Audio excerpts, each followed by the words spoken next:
Hola, bienvenidos oyentes de Radio Sefarad. Estas son las noticias, unas noticias que comenta Jorge. ¿Qué hay? ¿Qué tal, Alejandro? Vamos con los titulares del día. Netanyahu empuja al Parlamento a su disolución antes que el presidente designe otro candidato a gobernar. En junio, Jerusalén será la sede de una cumbre trilateral sin precedentes entre representantes de Israel, Estados Unidos y Rusia. La esposa de Netanyahu pagará una penalización de $15.000 para evitar cargos de fraude en un caso de corrupción. El presidente de Irán destacó que los palestinos son ya capaces de defenderse de Israel con misiles y no con piedras. Estos son los asuntos del día. Como siempre, volveremos en una segunda parte de estas noticias con la agenda cultural. Hablamos ahora de Benjamin Netanyahu, primer ministro en funciones de Israel, que fracasó en su intento de formar gobierno antes del fin del plazo legal, pero logró evitar que pueda hacerlo ningún otro partido al conseguir la disolución del Parlamento y la convocatoria de nuevas elecciones para el próximo 17 de septiembre. La Knesset, el Parlamento israelí, aprobó en la medianoche del miércoles disolverse con 74 votos a favor y 45 en contra de los 120 de la Cámara, con uno ausente. La misma disputa que había desencadenado el adelanto de las últimas elecciones fue la que impidió al Likud encabezar un nuevo ejecutivo, la ley de reclutamiento al servicio militar obligatorio para los judíos ultraortodoxos. Netanyahu acusó a su antiguo socio de coalición y ministro de Defensa, Avigdor Lieberman, de izquierdista, la misma acusación que usó durante toda su campaña para atacar a sus oponentes. Es la primera vez que se da esta situación desde la creación del Estado, que deberá afrontar un gasto no previsto en los presupuestos para la organización de la nueva jornada en las urnas, que supondrá además importantes pérdidas por un nuevo día no laborable a nivel nacional. Se estima que el coste de la elección no bajará de los $130 millones, a los que se añaden los $550 millones que se calculan por la jornada festiva. Israel también podría pagar un alto precio diplomático, dado que la parálisis política a la que se enfrentará en los próximos meses dificultará la concreción del plan de paz impulsado por Donald Trump para la región. La nueva cita electoral también podrá influir en las complicaciones legales de Netanyahu, acusado de fraude, soborno y abuso de confianza en 3 casos distintos por la Fiscalía General, pendiente de una vista que tendrá lugar a principios de octubre. Aunque Netanyahu se impusiese en los comicios del próximo 17 de septiembre, parece poco probable que logre conformar una coalición lo suficientemente rápido como para promulgar una ley que le otorgue inmunidad frente a la investigación antes de la audiencia, como trató de hacer en las negociaciones que ha llevado a cabo en las últimas semanas. El ministro de Turismo, Yarif Levin, que encabezó el equipo negociador del partido Likud, criticó duramente a la agrupación política Israel Beiteinu, que pretendía 3 ministros y 5 ministerios. Bueno, esto es como la crónica de algo que ya estaba anunciado. Ayer estuvimos hablando de eso, hicimos programas especiales, al final se consumó la amenaza de disolución del Parlamento israelí. Esto tiene unas consecuencias bastante especiales, primero porque es la primera vez que pasa en la historia de Israel, y a la gente esto le ha mosqueado mucho el tema de que los comicios en Israel no solamente es lo que cuesta la organización, las urnas, el contratar a la empresa que hace el recuento, etcétera, o que hace el soporte mediático informático, sino que no olvidemos que nosotros estamos viviendo, por ejemplo, aquí en España, que se hacen las elecciones día domingo, pero que en Israel el día no laborable es sábado, pero ese día no se pueden convocar elecciones porque no se puede ejercer el derecho en un día como ese, pues es un día que tiene unas características religiosas que evitan o que prohíben de alguna manera que alguien se pronuncie de esa manera, ¿no? Políticamente. Por lo tanto, tiene que hacerse un día laborable. Y ese día laborable, dejar de trabajar, cuesta mucho dinero. Es decir, tomen la medida. 130 millones son los costes que sería llevar a cabo la votación, pero 550 millones más son los que provoca la pérdida de ese día, de esa jornada laborable. Eso es primero. Segundo, de la noticia, cosas que han pasado en las últimas menos de 24 horas desde que se produjo este pronunciamiento de la Knesset. Ya Netanyahu dice que Lieberman es izquierdista. Bueno, entonces ya él no va más, porque incluso alguna vez nosotros hemos comentado aquí en la radio que tampoco es, como en algún medio español lo han calificado, de ultraderecha, pero eso porque es un partido nacionalista, de derecha en lo económico, pero por otra parte está, digamos, a favor de un Estado más laico que el que existe actual, y justamente sobre ese tema se basaba este rifirrafe por la ley del alistamiento militar de los ultraortodoxos. Es decir, es muy difícil de entender en lateralidades de izquierda y derecha qué es lo que pasó en Israel. Pero aquí lo interesante es que Netanyahu tenía la opción de culminar el tiempo que tenía para armar la coalición, no consiguió la mayoría, los 60, y tenía la obligación en Israel, a diferencia de otros sistemas democráticos en el mundo, no necesariamente tiene que ser el partido más votado el que logre armar una coalición, pero sí que hay que armar una coalición que tenga la mayoría absoluta, es decir, 61 diputados. Si no logra tener 61 diputados, no puede hacerse lo que en España se ha hecho, por ejemplo, con el último gobierno del Partido Popular, que estaba en minoría, y por supuesto después de la moción de censura con el Partido Socialista, o como ahora mismo lo plantea, con un gobierno que no tiene mayoría absoluta y que no hace coaliciones, sino en todo caso acuerdos puntuales. En Israel es obligatorio. El que no lo consiga, teóricamente tiene que pasar, avisarle al presidente, no lo he conseguido, y el presidente tiene que nombrar otra persona. Pero fíjate el matiz, esa persona que él va a nombrar en vez del que lo ha intentado, no tiene por qué ser el segundo partido más votado. Es decir, en este caso no tendría por qué haber sido Cajol Labán, el partido de Benny Gantz, el que hubiera asumido el reto de armar una coalición de gobierno, que le hubiera resultado prácticamente imposible.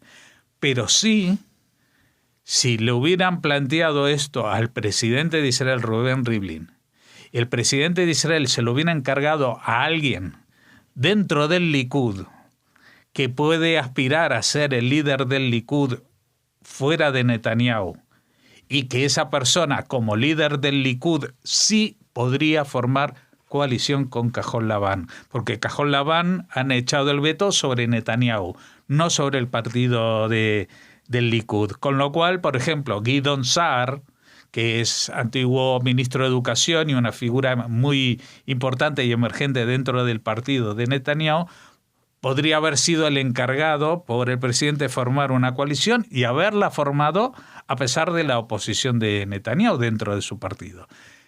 ¿Y qué hubiera pasado? Pues que Netanyahu se hubiera quedado sin el pan y sin las tortas, es decir, se hubiera quedado no solamente sin el liderazgo, sino desnudo ante la justicia para afrontar estos juicios que tiene pendientes de fraude y corrupción, etcétera, etcétera. Con lo cual, la jugada de Netanyahu no va en tanto para que no suba Cajol Labán, sino para que no lo echen a él de su propio partido. Es una situación muy particular y que todo el mundo dice que dentro de 4 meses, o cuánto queda, hasta el 17 de septiembre, dentro de estos días que quedan hasta el 17 de septiembre, tampoco la opinión pública va a variar tanto sus preferencias de votación. Lo que va a hacer Netanyahu, que es una estrategia que seguramente, que ya la ha puesto en acción en otras ocasiones, y en este caso que va a ser todavía más importante, es acudir a los partidos que no lograron entrar, que no lograron superar el umbral mínimo y hacer un llamamiento a sus dirigentes y a sus votantes para que den su apoyo al Likud, para que éste pueda tener esa pequeña diferencia que le permita situarse como mayoría y armar una coalición de gobierno, respetando algunas ideologías de estos grupos. Por ejemplo, hay Yamina Hadash, el grupo que formó Naftali Bennett y Ayelet Shaked, saliendo de su formación original a Beit Yehudi, o el partido Zehut, que tampoco logró entrar en la Knesset. Es decir, que él, así como hizo este ejercicio con los partidos de extrema derecha, que logró que se unieran para poder entrar en el Parlamento y de esa manera formar parte de la coalición, pues ahora creo que va a intentar lo mismo con estos partidos también de derecha, pero más deslavazados, que se han quedado fuera de la Knesset. Pero como decimos, siempre la política israelí es una caja de sorpresas y hasta septiembre pasará mucho tiempo. Este miércoles, funcionarios de la Casa Blanca confirmaron que durante el mes de junio Jerusalén será la sede de una cumbre trilateral sin precedentes entre representantes de Israel, Estados Unidos y Rusia. En la misma participarán el asesor de Seguridad Nacional de Estados Unidos, John Bolton, el asesor de Seguridad Nacional de Israel, Meir Ben-Shabbat, y el secretario del Consejo de Seguridad de Rusia, Nikolai Patrushev. Se prevé que la agenda incluya la situación en el Medio Oriente y especialmente en Siria, donde han habido varias tensiones importantes entre Israel y Rusia en los últimos años. Sí, la verdad que es una cumbre muy sorprendente, porque estamos hablando del máximo nivel de seguridad, Estados Unidos, Rusia e Israel.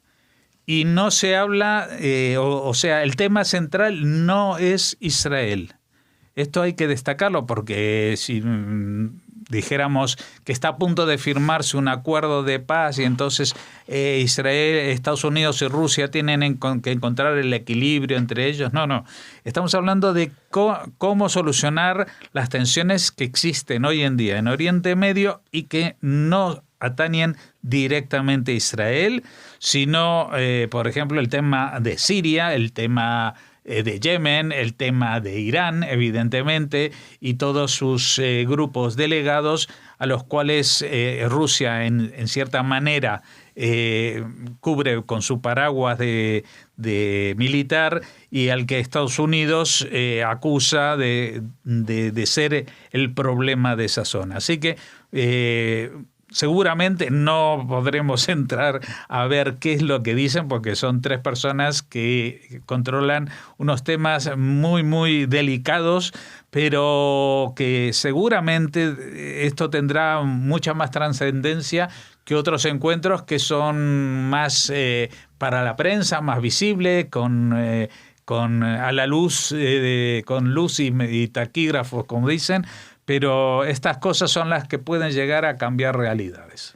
Sara Netanyahu, la esposa del primer ministro israelí Benjamin Netanyahu, llegó a un acuerdo con la Fiscalía para pagar una penalización de unos $15,000 y evitar así cargos de fraude en un caso de corrupción por la utilización de fondos públicos para ordenar comida lujosa y chefs para la residencia del primer ministro en casos en los que había cocinero oficial o se trataba de invitaciones personales. Hace un año, tanto Sara Netanyahu como el conserje de su residencia fueron acusados de fraude y abuso de confianza por gastar $100,000 de dinero estatal en encargos de comida, algo prohibido cuando hay un chef a tiempo completo en la residencia oficial. Este caso de corrupción no está relacionado con los cargos que afronta su esposo, el primer ministro.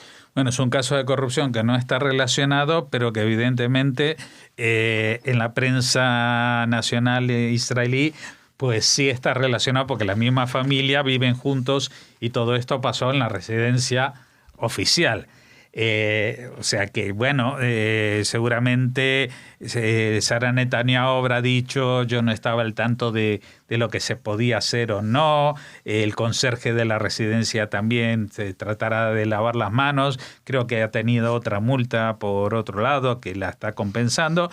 Pero también es muy difícil de creerse que el propio Netanyahu no supiera que los ágapes que se montaban en su casa, trayendo a chefs y todo eso, fueran en contra de lo estipulado para lo que es la vivienda oficial del primer ministro. Así que, bueno, esto es un aperitivo de lo que puede llegar a ser.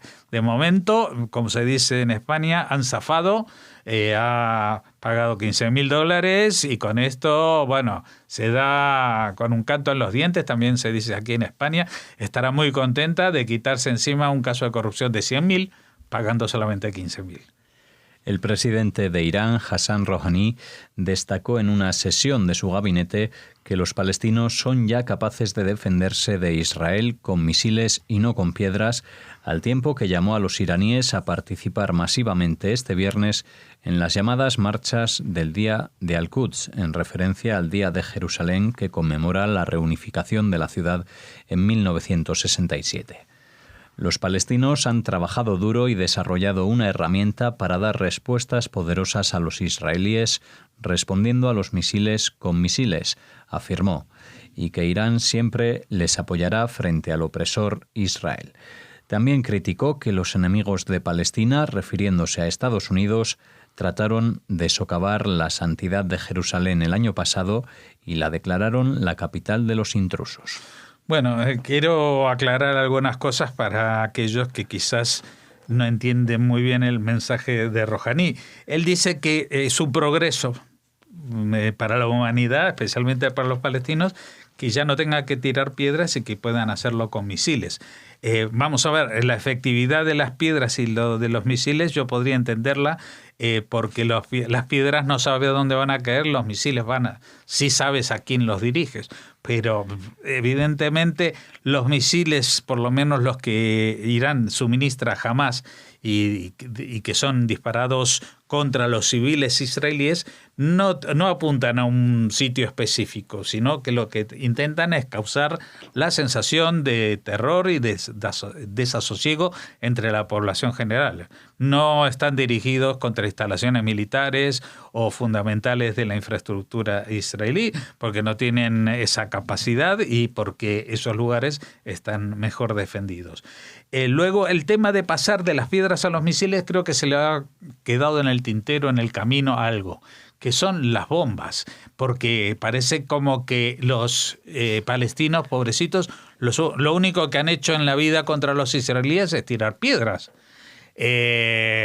Hombre, lo de las piedras lo hemos visto en todos los telediarios, especialmente en España, al principio de los años 2000, cómo los pobrecitos palestinos se defendían tirando piedras, pero en esa misma época y desde entonces para aquí, pues los palestinos han salido con cinturones bomba con los cuales se hacen explotar en pizzerías, en bodas, en salas de cine, en los autobuses, etcétera. Con lo cual ya no es tirar piedras, es hacerse explotar. También lo hacen con coches bomba, una técnica que se ha expandido por todo el Oriente Medio, y cuando no pueden hacerlo de esta manera, pues lo hacen atropellando gente con coches, acuchillándoles, o simplemente saliendo a la calle con cualquier arma que pueda disparar o para provocar,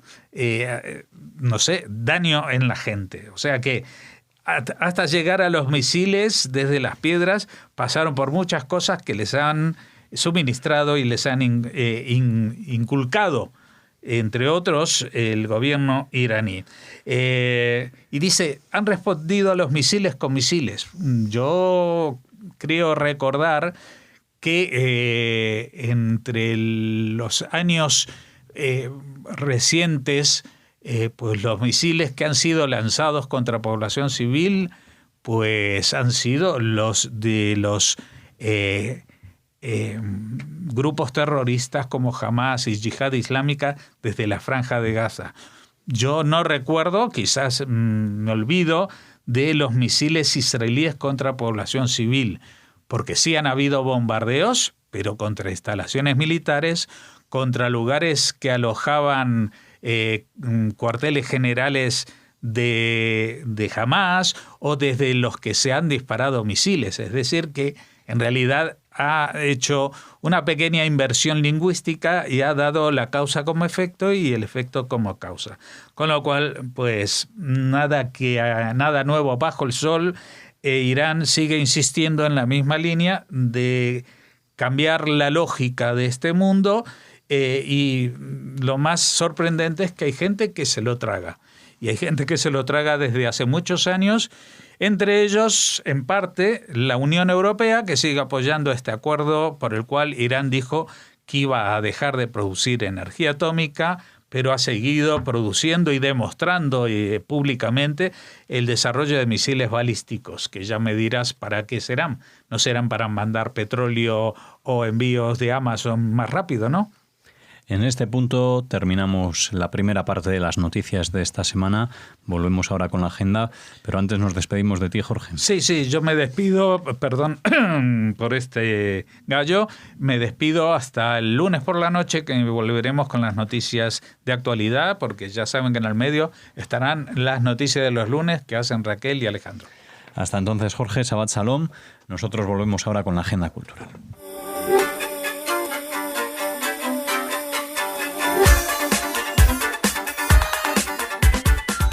Llegamos a la recta final de estas noticias con la agenda cultural. Hola, Raquel. Hola, Alex. Hola a todos. Y a la recta final de esta semana. Pero bueno, vamos con la Todavía agenda. falta la agenda. Bueno, les hablamos de un libro importantísimo. Ya saben que muchos de ustedes sabrán que se está preparando una inminente edición de la versión original completa del diario de Ana Frank. Y ahora se ha conocido que junto a la misma se publicará al completo y en inglés una serie de cartas escritas por Ana a su abuela paterna Alice Betty Stern. Así lo ha comunicado la periodista Alison Flood en el diario británico The Guardian. Estas cartas fueron escritas entre los años 1936 y 1941, antes de que la propia Ana comenzara a escribir su diario, que ya sabe que le regaló su abuela precisamente el día de su 13º cumpleaños, el 12 de junio de 1942. El contenido de las cartas pues es el típico de una niña, de una adolescente a su abuela. Le cuenta cosas de su familia, lo que le han regalado por los cumpleaños, detalles de su propio físico, pero también, y esto, aquí reconocemos a Ana Frank absolutamente, le pone al día o le cuenta cómo está la situación política en Europa, puesto que en mayo de 1940, ya saben, se produjo la invasión nazi en los Países Bajos y comenzó la persecución a la población judía. Así que esta persecución pues está plasmada en esas cartas. Por ejemplo, le dice que ya no puede patinar o dar clases de hebreo y judaísmo y le cuenta, voy a tener un nuevo vestido, es muy difícil que lo fabriquen y precisa de muchos cupones de racionamiento. Así que estamos deseando leer esta versión completa del diario de Ana Frank, incluidas estas cartas a su abuela. Bueno, pues con esas cartas abrimos esta agenda y ahora continuamos con ella. No sé qué tienes preparado, por ayer nos traías mucha literatura. Sí, hoy hay algo, pero queremos, más que literatura, les hablamos de fotografía y volvemos a referirnos a esos episodios de vandalismo que se han vivido en Viena sobre las fotos de supervivientes que presentaba el fotógrafo italiano Toscano. Bueno, pues resulta que artistas del grupo teatral Nesterval y jóvenes católicos de Cáritas y musulmanes de un grupo de jóvenes también musulmanes se unieron para custodiar y proteger durante las 24 horas los 60 carteles con imágenes de sobrevivientes de la Shoah que componen esta muestra del fotógrafo germano-italiano Luigi Toscano, que se presenta en Viena, la capital de Austria, como les contábamos, hasta este viernes. Ha sido vandalizada 3 veces con pintadas de esvásticas y cortes con cuchillos. Y uno de los representantes de estos jóvenes que han estado custodiando y que están custodiando las fotografías ha dicho que cuando escucharon las noticias de que había sido destruida, decidimos que debíamos hacer algo. Tenemos un gran grupo de actores y artistas y comenzamos a preguntarles si participarían. Esta es una declaración de una de las chicas del grupo de teatro que se ha unido a la protección de estas fotos. Todos estábamos horrorizados por lo que había sucedido, pero es una luz en la oscuridad ver cómo colaboran todas estas personas diferentes con las cuales compartimos comida y café. Así que desde aquí nuestra felicitación a estos jóvenes que se han unido para proteger estas fotografías tan importantes. Un gesto, la verdad, que para aplaudir. Así que nada, aquí lo traemos y cerramos ahora estas noticias de hoy con la última noticia de la agenda. Que son fotos. Nos trasladamos o les hablamos de Foto España 2019.